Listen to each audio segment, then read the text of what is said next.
তাল ফাদ্দাল ইয়াল্লা ইজলিস আই খেদমা আনা। ধরেন আপনি একটা মক্তবে কাজ করেন, তো মক্তবে কাজের ক্ষেত্রে অনেকেই আসে মক্তবের আপনার গেস্ট বলেন বা কোনো কাজের দরকারে বলেন, যে কোনো কাজের জন্য আসে। তো সেই ক্ষেত্রে আসলে তারে আপনি কিভাবে বলবেন যে আপনি এখানে এসে বসেন, বা আপনি কি পান করতে চান বা কি আসবে, বা তারে আপনি কিভাবে বলবেন বা যে কি এখানে এসে বসেন, ঠিক আছে, এটা কিভাবে বলবেন? এইভাবে বলতে হয়, মনে করেন যেমন আমি একটা অফিসে কাজ করি, অফিস বয়।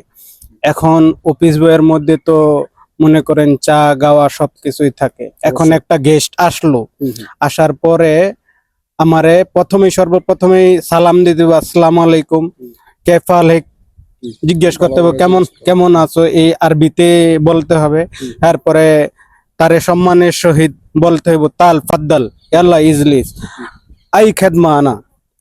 তার মানে তোর জন্য আমি কি করতে পারি, তুই কি খাবি, এরকম যদি প্রশ্ন করা হয় যে তোরে আমি এখন কি দিমু, কি খাবি, আই খেদমা ইনতা আবগা শরাব আই সেই শরাব।